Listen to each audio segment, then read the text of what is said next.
అశ్వ సంవత్సరంలో కైలాస యాత్ర Sri Gayatri Tours and Travels 8977349696. పశ్చిమాసియా యుద్ధంతో మండిపోతోంది. ఇజ్రాయెల్ అమెరికాపై దూకుడుగా ఇరాన్ దాడులు చేస్తోంది. బాగ్దాద్లోని అమెరికా ఎంబసీ పైన ఇరాన్ డ్రోన్ దాడి చేసింది. గల్ఫ్ దేశాలపైన దాడులను తీవ్రతరం చేసింది ఇరాన్. యుఏఈలోని ఓడరేవుల్లోంచి ప్రజలు వెళ్లిపోవాలని ఇరాన్ హెచ్చరికలు జారీ చేసింది. పోర్టులను టార్గెట్ చేసినట్లుగా ఇరాన్ వెల్లడించింది. ఖర్గ్ ఐలాండ్పై దాడులకు ప్రతీకారంగా దాడులు చేస్తున్నట్లుగా కూడా తెలుస్తోంది. దుబాయ్లోని జబల్ అలీ నుంచి ప్రజలు వెళ్లిపోవాలని హెచ్చరికలు జారీ చేసింది. అబుదాబిలోని బుర్జ్ ఖలీఫా నుంచి వెళ్లిపోవాలని కూడా హెచ్చరికలు జారీ చేసింది. ఇటు మరోసారి ఖర్గ్పై దాడులు చేస్తామంటూ ట్రంప్ హెచ్చరికలు చేశారు. మరోసారి సరదాగా దాడులు చేసి తీరుతామని కూడా కామెంట్స్ చేస్తున్నారు. ప్రపంచ దేశాలకు ట్రంప్ విజ్ఞప్తి చేస్తున్నారు. హర్మూజ్ను తెరిపించేందుకు యుద్ధ నౌకలు పంపాలంటూ ప్రపంచ దేశాలకు విజ్ఞప్తి చేస్తున్నాడు. చైనా, ఫ్రాన్స్, బ్రిటన్, జపాన్, దక్షిణ కొరియా దేశాలకు ట్రంప్ ఈ విజ్ఞప్తి చేస్తూ ఉన్నాడు. దీనిపై మరిన్ని అప్డేట్స్ మా కరెస్పాండెంట్ వెంకట్ అందిస్తారు. వెంకట్, సరదాగా దాడులు చేసి తీరుతామని చెప్తున్నాడు ట్రంప్, అలాగే ప్రపంచ దేశాలకు పిలుపునివ్వడం ఏంటి? ప్రపంచ యుద్ధానికి మళ్ళీ తనే ద్వారాలు తెరుస్తున్నాడా, దారి చూపిస్తున్నాడా అనేది. చైనా, ఫ్రాన్స్, బ్రిటన్, జపాన్, దక్షిణ కొరియా బలమైనటువంటి దేశాలు, అణు సంపత్తి అంటే అణు బాంబులు కలిగినటువంటి దేశాలను తాను ఆహ్వానిస్తున్నాడు అని అంటే ఏంటి, ఏ విధంగా చూడాలంటారు? ఎవరు కూడా వెనక్కు తగ్గేటువంటి పరిస్థితి లేదు. ఇటు బుర్జ్ ఖలీఫా లాంటి ప్రతిష్టాత్మకమైన బిల్డింగ్స్ దుబాయ్లో ఉన్నటువంటి పరిస్థితి, అలాంటి వాటినే అక్కడ ఎవరు ఉండదు, ఖాళీ చేసి వెళ్ళిపోవాలని చెప్తున్నారు అని అంటే రాబోయే రోజులు ఏ విధంగా ఉండబోతున్నాయి? ఎవరూ వెనక్కు తగ్గడం లేదు, ఎవరూ ఆగేటువంటి పరిస్థితి లేదు. ఏంటి రాబోయే రోజుల్లో ఎలాంటి సిచ్యువేషన్స్ ఉంటాయనేది ప్రధానంగా వినిపిస్తున్నటువంటి ప్రశ్న. ఎలా చూడాలంటారు? ఇది పిచ్చి పరిణామాల కింద చూడాలా, లేకపోతే దానికి చెప్పడానికి కూడా మాటలు రానటువంటి పరిస్థితి ఏంటి, ఏ విధంగా చూడాలంటారు?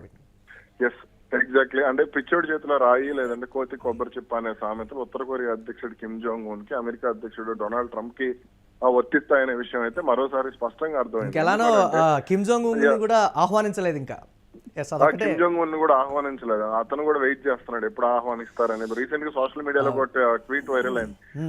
ఒక పిల్లాడి దగ్గర ఆడుకోవటానికి అన్ని బొమ్మలు ఉంటాయి కానీ అతని దగ్గరికి వెళ్ళి ఎవరు ఆడుకోరు అన్నట్టు.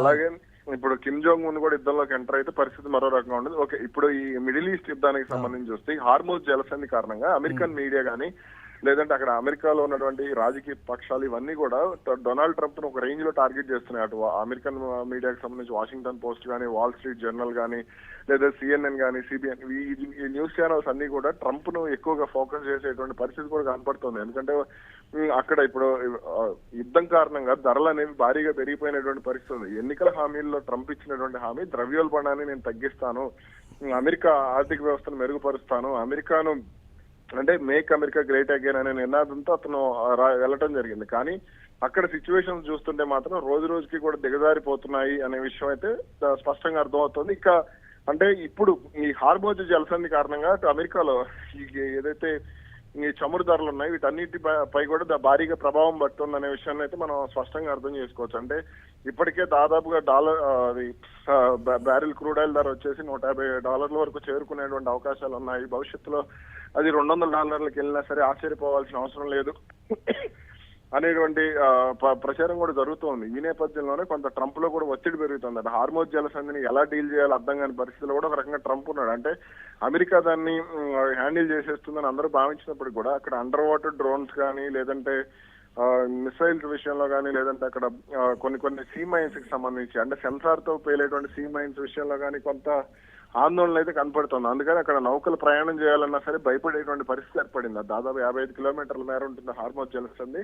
అక్కడ ప్రయాణం చేయాలంటే అంటే ఎప్పుడు ఏ సీ మైన్ వెళ్తుందో అంటే సెన్సార్ తో పనిచేసేటువంటి అండర్ వాటర్ డ్రోన్లను కూడా వీళ్ళు ఈ మాజీ వార్షిప్స్ ఉంటాయి కదా, ఈ యుద్ధం నుంచి పక్కన పెట్టినటువంటి వార్షిప్స్ ఉంటాయి కదా, వాటి ద్వారా కూడా వీళ్ళు ప్రయోగించేటువంటి పరిస్థితి ఉంది. కాబట్టి అక్కడ ట్రంప్ లో ఆందోళన కనపడుతుంది. అందుకని ఇటు ఫ్రాన్స్ కానీ, యూరప్ దేశాల సహకారం కానీ, లేదంటే అటు కొరియా ద్వీపకల్పం నుంచి దక్షిణ కొరియా సహకారం కానీ, జపాన్ సహకారం కానీ వీళ్ళందరినీ కూడా అడుగుతున్నటువంటి పరిస్థితి ఉంది. కానీ వాళ్ళు ఎంతవరకు సహకరిస్తారు? ఎందుకంటే వాళ్లకు మిడిల్ ఈస్ట్ తో అంత అవసరాల కంటే కూడా హార్మోజ్ జలసంధి తప్ప మిగిలిన దేశాలకు పెద్దగా అవసరాలు ఏమీ లేవు. కాబట్టి ఇరాన్ విషయంలో కూడా వాళ్ళంత ఫోకస్ ఏం చేయరు. కాబట్టి ఇక్కడ వాళ్ళకి అవసరమైంది చమురు లేదంటే ఇతర అవసరాలకు సంబంధించి డ్రై ఫ్రూట్స్ కానీ లేదంటే కొన్ని అవసరాలు ఎరువులకు సంబంధించి కానీ అవి మాత్రమే వాళ్ళకి అవసరాలు ఉంటాయి. అంతేగాని వాళ్ళ మీద ఆధిపత్యం అనేది ఇతర దేశాలకు అవసరం లేదు. ఇప్పుడు ఏదైనా జరిగి వాళ్ళ మీద దాడులు చేస్తే వాళ్ళు కూడా తీవ్రంగా నష్టపోయేటువంటి అవకాశాలు ఉంటాయి.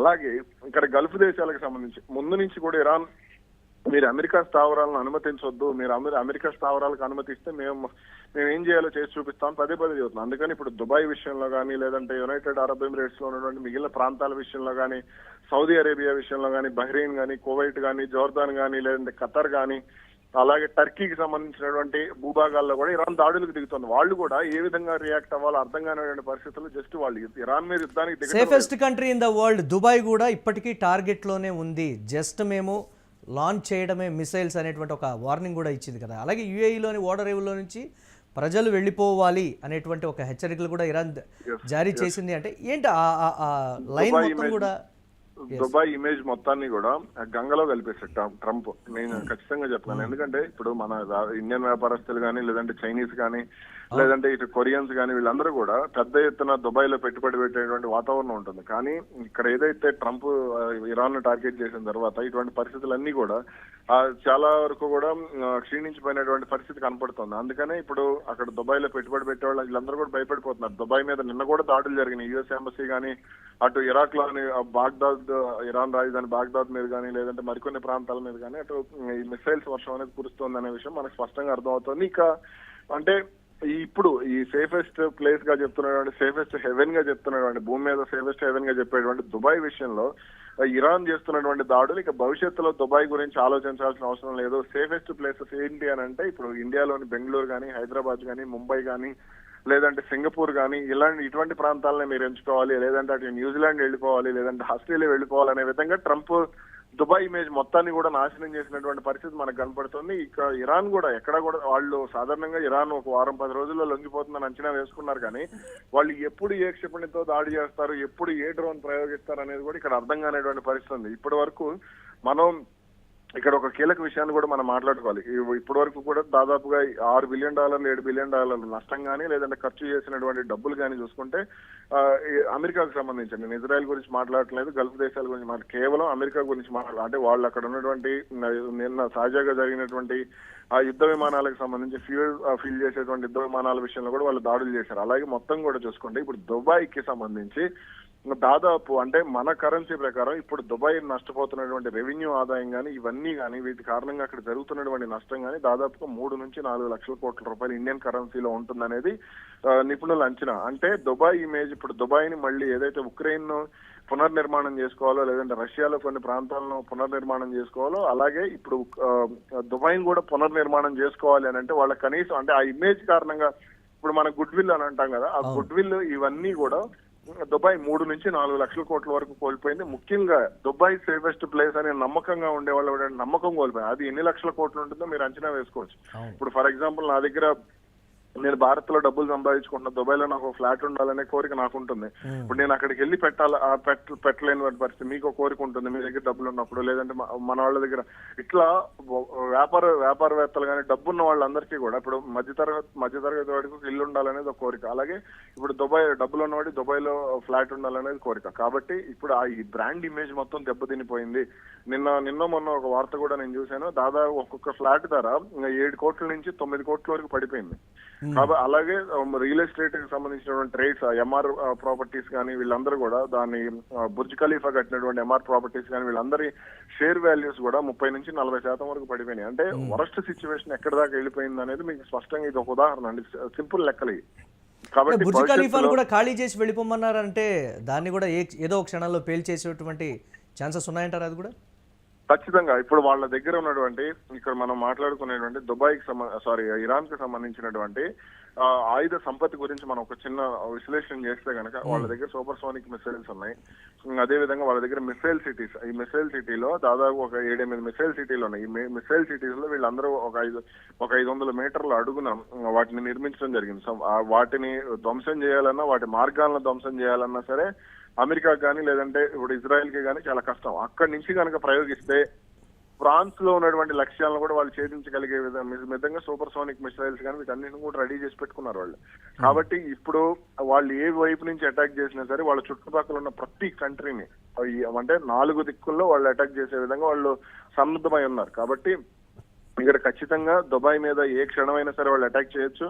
దుబాయ్ లో ఉన్నటువంటి బుర్జ్ ఖలీఫా అనే కాదు, ఇంకా కీలక ప్రాంతాలు ఉన్నాయి. కీలక ప్రాంతాల్లో క్లిప్టన్ రోడ్ కానీ ఇలా కొన్ని కీలక ప్రాంతాలు ఉన్నాయి. వాటిల్లో కూడా వాళ్ళు టార్గెట్ చేసేటువంటి అవకాశాలు ఉన్నాయి. అవసరమైతే సౌదీ యువరాజులు భవనాల మీద కూడా మేము టార్గెట్ చేస్తామని అటు ఐఆర్జీసీ చెబుతోంది. కాబట్టి అంటే పిచ్చోడిని కెలిగితే ఎట్లా ఉంటుంది, మొండోడిని కెలిగితే ఎలా ఉంటుంది అనే దానికి ఇరాన్ స్పష్టమైన ఉదాహరణగా చెప్పుకోవచ్చు. భవిష్యత్తులో ఇరాన్ చేసేటువంటి దాడుల దెబ్బకు గల్ఫ్ కంట్రీస్ లో పెట్టుబడులు పెట్టాలంటేనే గుండెల్లో రైళ్లు పరిగెత్తే పరిస్థితి క్రియేట్ అవుతుంది. ఎస్, అంటే యుక్రెయిన్కి ఇచ్చినటువంటి వార్నింగ్ను కూడా ఇక్కడ ప్రధానంగా మనం డిస్కస్ చేయాలి. ఇరాన్ ఇచ్చినటువంటి వార్నింగ్, మీరు ఇజ్రాయెల్కి చేస్తున్నటువంటి హెల్ప్, మేము ఉక్రెయిన్ మొత్తాన్ని కూడా టార్గెట్ చేస్తాం, మీరు జాగ్రత్తగా ఉండండి అని అన్నారనంటే దాని ఎలా చూడొచ్చు అంటారు?